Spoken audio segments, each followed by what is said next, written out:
صلی اللہ علیہ وسلم کو دار ارقم میں قید ہونا پڑتا ہے، مجبوراً وہاں قیام کرنا پڑتا ہے، وہاں سے چپ کے دعوت چل رہی ہوتی ہے، اس پر بھی بس نہیں چلتا تو حضور کے ساتھیوں کو ستایا جا رہا ہے، حضرت بلال کو ریت پر لٹایا جا رہا ہے، حضرت جتنے صحابہ ہیں انہیں ستایا جا رہا ہے، سیدنا فاروق اعظم رضی اللہ تعالیٰ عنہ کے سامنے یہ تجویز رکھ دی جاتی ہے کہ کون اس کو قتل کرے اور اس فتنے کو ختم کرے گا، نعوذ باللہ۔ سیدنا فاروق اعظم کو اس بات پر اکسایا جاتا ہے کہ وہ تلوار لے کر حضور کے لیے چل دیتے ہیں۔ بیچ میں ایک صحابی ملتا ہے، وہ کہتا ہے کہاں جا رہے ہو؟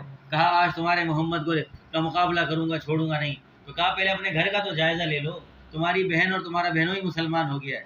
وہ اللہ نے حضور صلی اللہ علیہ وسلم کی اس دعا کو قبول کر لیا تھا، ستایا جا رہا تھا، تنگ کیا جا رہا تھا۔ حضور صلی اللہ علیہ وسلم نے فرمایا دو عمر میں سے ایک عمر کو ایمان کی دولت دے دے، ایک وہ عمر جو حضور کے چچا ہیں جس کو ابو لہب کہا جاتا ہے، اور ایک وہ عمر حضور کے چچا نہیں حضرت ابو جہل ہے، حضرت عمر اور ابو جہل یہ دونوں عمر ہیں۔ حضور صلی اللہ علیہ وسلم نے فرمایا کہ کسی ایک کو ایمان دے کر اسلام کو تو طاقت بخش دے۔ حضرت عمر رضی اللہ تعالیٰ عنہ کے حق میں قبول ہو گئی، وہ ایمان لے آئے، اسلام لے آئے۔ کہنے کا مقصد یہ ہے کہ جو ایمان لا رہا ہے، ایمان لا کر حضور کے ساتھ چل رہا ہے، وہ حضور کا ہے۔ جو حضور کے ساتھ نہیں چل رہا، چاہے خوشی منا رہا ہو، چاہے جھنڈے لگا رہا ہو، چاہے چراغاں کر رہا ہو، اگر حضور کی پیروی نہیں کر رہا تو وہ ابو جہل اینڈ کمپنی کا ماننے والا ہوگا، وہ حضور صلی اللہ علیہ وسلم کا ماننے والا نہیں ہو سکتا۔ مسلمان اپنی اصلاح کرے، ہونا یہ چاہیے تھا علماء کابرین کو، یہ کہنا چاہیے تھا اہل سنت کو کہ کس منہ سے حضور صلی اللہ علیہ وسلم کی خوشی کے دن کو تم منانے کی بات کر رہے ہو۔ 12 ربیع الاول تو یوم وفات منایا جاتا تھا، میرے بچپن کے زمانے میں مجھے اچھی طریقے سے یاد ہے، بڑے بینر لگائے جاتے تھے 12 فات کے، اور 12 فات کو جب تبدیل کیا گیا تو وہ 12 ربیع الاول ہو گیا، 12 ربیع الاول کو تبدیل کیا گیا، عید میلاد النبی ہو گیا، اب یہ تیسری عید آپ لے آئے۔ چلو ٹھیک ہے، آپ نے حضور کی پیدائش کے دن کو بڑا عید مان لیا، لیکن آپ کو بحیثیت مسلمان ہونے کے اور بحیثیت عالم ہونے کے امت کو یہ بات سمجھانی چاہیے تھی کہ جشن منا کر حضور کی اتباع نہ کرنا، جشن منا کر حضور صلی اللہ علیہ وسلم کو اپنے گھر سے نکال دینا، جشن کے نام پر میلاد کی محفلیں سجانے کے بعد پورے دن ایک دفعہ بھی حضور کو یاد نہ کرنا، حضور کی زندگی کو اپنانے کی کوشش نہ کرنا، نمازوں کی پابندی نہ کرنا، خیانت کرنا، بے ایمانی کرنا، لوگوں کو تکلیف پہنچانا کہ کس کی پیروی کر رہے ہو؟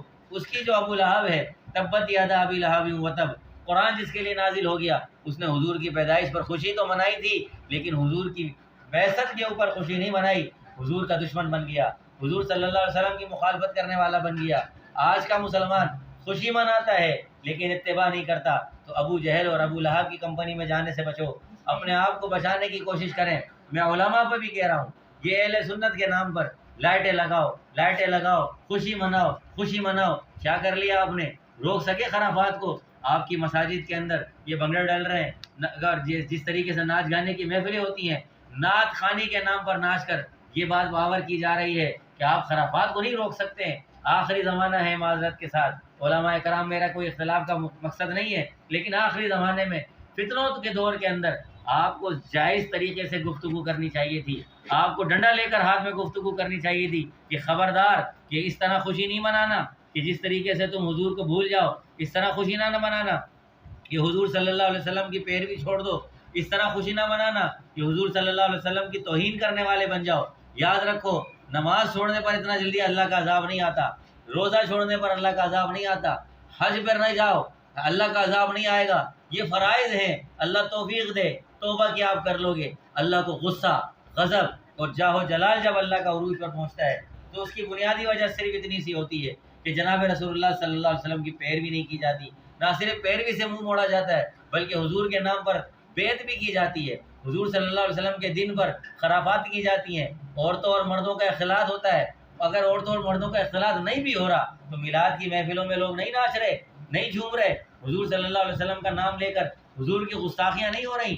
یاد رکھیں، اللہ کا عذاب اسی صورت میں آئے گا جب جناب رسول اللہ صلی اللہ علیہ وسلم کی توہین ہوگی، جب حضور نبی کریم صلی اللہ علیہ وسلم کی توہین، جب صحابہ کی توہین، جب اہل بیت اعظام کی توہین، جب بزرگان دین کی توہین ہوتی ہے، اللہ کو غصہ آتا ہے، اللہ غضب کے فیصلے فرماتے ہیں، اللہ عذابات کو اس دنیا پر نازل فرماتے ہیں۔ یاد رکھیں، آپ اور میں اگر حضور صلی اللہ علیہ وسلم کی اتباع پر نہیں کر چلنے والے تو آپ لاکھ خوشیاں منائیں، کچھ نہیں ہوتا۔ فرائض کی ادائیگی کے وقت ہی نوافل قبول ہوتے ہیں، نفلی عبادت تب تک قبول نہیں ہوتی جب تک آپ فرائض کو پورا نہ کرنے والے ہوں. ہاں توبہ کر لی ہے, اس کے بعد فرائض کر رہے ہو, نفل قبول ہو جائے گا. یہ سارے عبادتیں, یہ ساری باتیں, کہ ولادت پر خوشی منانا, جشن منانا, لائٹیں لگانا, یہ زیادہ سے زیادہ مستحب ہے. اس پر آپ کو کیا ثواب ملے گا؟ اس وقت تک ثواب نہیں مل سکتا جب تک آپ اتباع میں نہیں کرنے والے ہو جاتے. فَإِن كُنتُمْ تُحِبُّونَ اللَّهَ فَاتَّبِعُونِي, اللہ محبت ہی نہیں کرتا اتباع کے بغیر. آپ اتباع والی زندگی گزارو گے تو علماء کو چاہیے تھا کہ وہ ڈنڈا پکڑ کر یہ کہیں کہ کوئی خوشی نہیں منائے گا سوائے اس کے جو حضور کی غلامی میں زندگی گزار رہا ہے, سوائے اس کے جو حضور صلی اللہ علیہ وسلم کی پیروی کر رہا ہے. ہاں جتنے لوگ ہیں آؤ توبہ کرو مسجد کے اندر, توبہ کر کے خوشی مناؤ, تمہارا حق بنتا ہے خوشی منانے کا. ورنہ تمہارا تو آنسو بہانے کے لیے دل چاہتا ہے, تم پر تو آنسو بہانے کا دل چاہتا ہے کہ پوری زندگی حضور صلی اللہ علیہ وسلم کی مخالفت میں زندگی گزار رہے ہو, حضور کے طریقوں کو چھوڑ کر زندگی گزار رہے ہو. ایک 12 ربیع الاول آ جاتا ہے, 12 دن لائٹ لگا لیتے ہو تو بہت 30 مار خاں سمجھ لیتے ہو. اور جو لوگ یہ بات کر رہے ہیں اور جو بات یہ کروا رہے ہیں صرف اس لیے کہ تمہارا مسلک سلامت رہے, تم اپنے مسلک کی دھو سماج جما سکو, تم اپنے مسلک کی واہ واہ کر سکو, یاد رکھو تم اور میں نہیں بچ سکیں گے. اگر یہی کچھ ہوتا رہا اور یہی کچھ ہوتا رہا, اسی پر ہم فخر کرتے رہے, ایسا جشن منایا, ایسا لنگر بانٹا, ایسی محفلیں کی, اسی پہ خوش ہوتے رہے اور امت نے گناہ کرتے رہے, تو یاد رکھیں جب اللہ کا عذاب آتا ہے تو نیک اور بد کو نہیں دیکھا جاتا. نیک بھی پسے گا, بد بھی پسے گا. نیک پر بھی اللہ کا عذاب آئے گا اور جو بدکاریاں کر رہا ہے, گناہ کر رہا ہے, اس پر بھی اللہ کا عذاب آئے گا.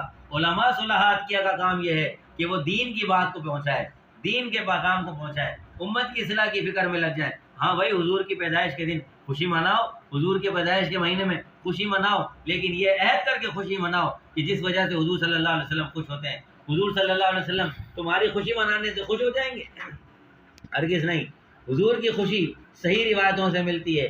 جو بندہ توبہ کر لے حضور خوش ہو جاتے ہیں, جو بندہ توبہ کر کر اللہ کی عبادت کرنے والا بن جائے حضور خوش ہو جاتے ہیں, جو گناہ کو چھوڑ دے حضور خوش ہو جاتے ہیں, جو گناہوں والی زندگی سے توبہ کر لے حضور خوش ہو جاتے ہیں. میں بھی تو دیکھوں کتنے مسلمانوں نے توبہ کی ہے, کتنے ایمان والوں نے آئندہ جھوٹ نہ بولنے کی قسم کھائی ہے, نماز نہ چھوڑنے کی قسم کھائی ہے, حضور نبی کریم صلی اللہ علیہ وسلم پر ہر آن ہر گھڑی درود و سلام کے نذرانے پڑھنے کی, پیش کرنے کی قسم کھائی ہے, ہر آن ہر گھڑی اللہ کے ذکر میں مست رہنے کی قسم کھائی ہے. کتنے لوگ ہیں کہ آج سے لے کر یہ 10 ربیع الاول 11 ربیع الاول تو گزر چکی ہے کہ 10,000 مرتبہ بھی درود شریف پڑھ لیا ہوگا. جائیں جا کے ایک گھر کے دروازہ بجا کے پوچھیں کتنی مرتبہ درود شریف پڑھا ہے. مشکل سے 100 میں سے 10 گھر, 100 میں سے بھی نہیں 1000 میں سے 10 گھر آپ کو ملیں گے جو یہ کہتے ہوئے ملیں گے, ہاں ہم نے درود و سلام پڑھا ہے, ہاں ہم نے اللہ کا ذکر کیا ہے, ہاں ہم نے حضور صلی اللہ علیہ وسلم سے اور اللہ رب العزت کے سامنے توبہ کی ہے. حال امت کا بیڑا غرق ہو رہا ہے, ہم ایک ہی چیز پر زور لگا رہے ہیں, خوشی مناؤ خوشی مناؤ خوشی مناؤ.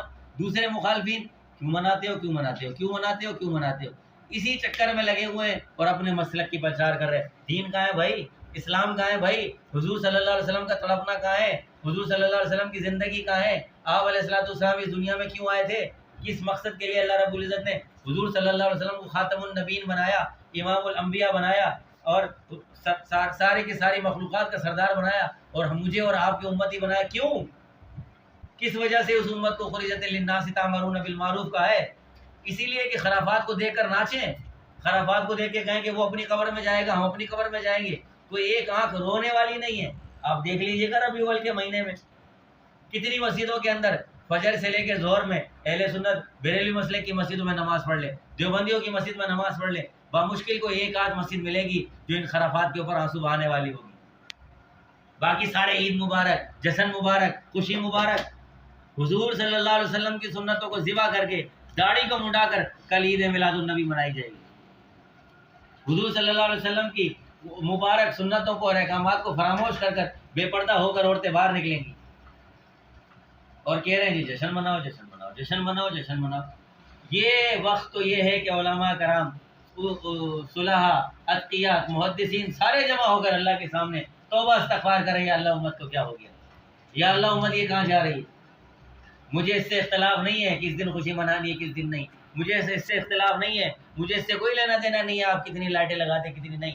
مجھے اس بات کا رونا ہے لائٹ لگانے والا بھی حضور کی زندگی سے دور ہے اور جو لائٹ نہیں لگا رہا ہے وہ بھی حضور کی زندگی سے دور ہے. جو جشن منا رہا ہے وہ بھی حضور صلی اللہ علیہ وسلم کو اپنے گھر میں اپنی تقریبات میں نہیں پاتا, اور جو جشن نہیں منا رہا اس کے گھر کی زندگی بھی دیکھو حضور صلی اللہ علیہ وسلم کی زندگی سے خالی ہے.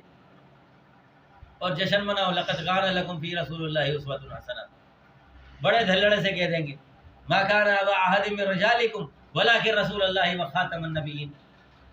حضور صلی اللہ علیہ وسلم ختم نبوت کی آیت اتر گئی ہے. ختم نبوت کے بارے میں نوجوان کو کیا پتہ ہے؟ آپ کے فیڈل ایریا میں کیا ہو رہا ہے؟ آپ کے جمشید روڈ پہ کیا ہو رہا ہے؟ کچھ بھی نہیں ہے. نہ ناموس رسالت کا دفاع ہے. چون جماعتیں کھڑی ہو جائیں گی، نوجوان نعرے لگانا شروع کر دیں گے ہاں کہ غلامی رسول میں موت بھی قبول ہے. کہو نا نماز چھوڑنا، یہ ہمیں غلامی رسول میں نماز نہیں چھوڑیں گے، غلامی رسول میں جھوٹ نہیں بولیں گے، غلامی رسول میں کسی کو تکلیف نہیں پہنچائیں گے، غلامی رسول میں کسی کی ماں بہن بیٹی پر نظر نہیں ڈالیں گے. یہ تو کوئی نہیں کہہ رہا. 12 دن کا جشن مناؤ، مولوی صاحب جنت میں چلے جاؤ. جنت اتنی آسانی سے ملنے والی چیز نہیں ہے. ورنہ سیدنا علی مرتضیٰ رضی اللہ تعالیٰ عنہ سے حضور نبی کریم صلی اللہ علیہ وسلم نے فرمایا علی قبر میں 3 سوالات پوچھے جائیں گے، اس طرح جواب دو گے. تیاری کی ہے؟ حضرت علی بے ہوش ہو کے گر گئے دھڑام سے. یا رسول اللہ، اللہ رب العزت مجھ سے 3 سوالات کا تقاضا قبر میں کرے گا، کیا جواب دوں گا؟ بخشے بخشائے جنتی ہونے کا سرٹیفکیٹ حضور صلی اللہ علیہ وسلم نے دیا ہے. حضور کے گھر کا لڑکا ہے، داماد ہے، داماد رسول ہے، کوئی گناہ ان کے پلے نہیں ہے. ساری زندگی حضور کے ساتھ زندگی گزاری ہے، سارا بچپن حضور کے سامنے گزارا ہے، حضور کی پرورش میں گزارا ہے. اس کے باوجود یہ حال ہے. اور ہم جنت لے لیں گے ایک محفل کرا کے؟ ایسا نہیں ہوتا بھائی. حضور صلی اللہ علیہ وسلم نے دین پھیلانے کے لیے تکالیف پہنچائی ہیں. حضور صلی اللہ علیہ وسلم نے دین کے پیغام کو عام کرنے کے لیے تکلیف اٹھائی ہیں، پتھر کھائے ہیں، ساحر مجنو شاعر کے تانے برداشت کیے ہیں. اور ہم ایک محفل کر کے جنت میں جانے والے بن جائیں گے توبہ کے بغیر. ربیع الاول کا مہینہ حضور صلی اللہ علیہ وسلم کے تشریف آوری کا مہینہ ایک ہی تقاضا کر رہا ہے، لقد کان لکم فی رسول اللہ اسوۃ حسنہ فإن کنتم تحبون اللہ فاتبعونی. یہی تقاضا ہے حضور صلی اللہ علیہ وسلم کی زندگی کا. حضور کا وہی ہے جو حضور کی اتباع میں بس. ورنہ بہت ساری روایتیں ہیں جنہیں حوض کوثر سے بھی لوٹا دیا جائے گا. بہت ساری روایتیں ہیں کہ مسلمان ہونے کے باوجود بھی جہنم میں چلا جائے گا. بہت ساری روایتیں ہیں کہ حضور صلی اللہ علیہ وسلم کو امتی کہلائے گا، پھر بھی اس کا ایمان سلب کر کے ہمیشہ کے لیے جہنم میں ڈال دیا جائے گا. اس وقت سے ڈر نہیں لگتا. اپنی مرضی سے اپنی منچاہی زندگی. اور علماء کرام بھی، صلحاء اعظام بھی گزارش ہے آپ سے دستبستہ، یہ جشن جشن جشن جشن جشن کی لاب نہ لاپیں. فتنوں کے دور میں آپ ایک خوشی میں، آپ عقیدت میں، آپ محبت میں جناب رسول اللہ صلی اللہ علیہ وسلم کے لیے کہہ دیتے ہیں اور امت اس میں خرافات کو شامل کر دیتی ہے. آپ کی کوئی نہیں مانے گا، آپ کی کوئی نہیں سنے گا کہ جشن کب اور کیسے کہاں منانا ہے، کس طریقے سے منانا ہے، کسی کو تکلیف دینی ہے نہیں دینی. بس آپ نے کہہ دیا جشن، وہ دیوانے پاگل مستانے ہو گئے. نہ حلال دیکھتے ہیں نہ حرام دیکھتے ہیں. حرام کمانے والا بھی جشن میں لگا ہوا ہے، حلال کمانے والا بھی جشن میں لگا ہوا ہے. کیا زندگی حضور کی اسی لیے ملی تھی کہ ہم جشن منائیں؟ جشن اس صورت میں منایا جائے کہ پاکستان کی عوام توبہ کر لے، لیاقت آباد کے رہنے والے سارے کے سارے توبہ کر لیں، کراچی کے رہنے والے سارے کے سارے توبہ کر لیں کہ آج کے بعد حضور صلی اللہ علیہ وسلم کی زندگی سے منہ نہیں موڑیں گے. یہ ہے جشن منانے کا دن، خوشیاں منانے کا دن. امت توبہ نہیں کر رہی. حضور صلی اللہ علیہ وسلم کے لیے تڑپ کے رونے والا کوئی نہیں ہے. اور جشن مناؤ جشن مناؤ. بھائی اتباع پر آ جاؤ، بھائی اتباع پر آ جاؤ. اللہ اتباع کو جانتا ہے، اللہ اتباع کو جانتا ہے. اتباع کرتے ہوئے گھر میں ایک اگربتی بھی جلاؤ گے اللہ تمہیں ثواب دے گا. اگر حضور کی زندگی گھر میں نہیں ہے، پورے گھر کو سجاؤ، پورے محلے کو سجاؤ، کریا کریا بستی بستی گاؤں گاؤں چراغا کر دو، لائٹنگ کر دو، کوئی ثواب نہیں ملے گا، کوئی ثواب نہیں ملے گا. اس لیے حضور صلی اللہ علیہ وسلم کی زندگی کو اپنانا ضروری ہے. اگر حضور کے اپنے ہو تو حضور کی زندگی کو اپناؤ، حضور کے اپنے نہیں ہے تو پھر جو چاہے کرو. اللہ رب العزت دعا ہے جو کچھ کہا گیا مجھے بھی اور سارے ساتھیوں کو بھی، سننے والوں کو بھی اللہ رب العزت عمل کی توفیق عطا فرمائے، ہر گناہ سے بچنے کی توفیق عطا فرمائے. حضور صلی اللہ علیہ وسلم کی زندگی سے نافرمانی سے، اللہ اور اس کے رسول کی نافرمانی سے بچنے کی توفیق عطا فرمائے، اور اپنے مسلمانوں کے دکھ درد میں شریک ہونے کی توفیق عطا فرمائے، ایک دوسرے کا احساس کرنے کی توفیق عطا فرمائے. یہاں کفر کی فیکٹری کوئی نہیں ہے، کفر کا کوئی فتویٰ نہیں ہے. ایک آدمی گناہ کر رہا ہے، اسے بتایا جا رہا ہے گناہ ہے، بس. کوئی کافر نہیں ہے میرے نزدیک، کوئی مشرک نہیں ہے میرے نزدیک، صرف گناہ کر رہے ہیں. اللہ اور اس کے رسول سے بغاوت والی زندگی سے توبہ کر لیں، ورنہ اللہ کا عذابات کا سلسلہ نہیں رکے گا. ربیع الاول کا مہینہ پیغام دے رہا ہے، غلامی مصطفیٰ میں آ جاؤ، اللہ اور اس کے رسول کے غلام بن جاؤ. اللہ مجھے اور آپ کو عمل کی توفیق عطا فرمائے. وما علینا الا البلاغ المبین. تھوڑی دیر درود شریف.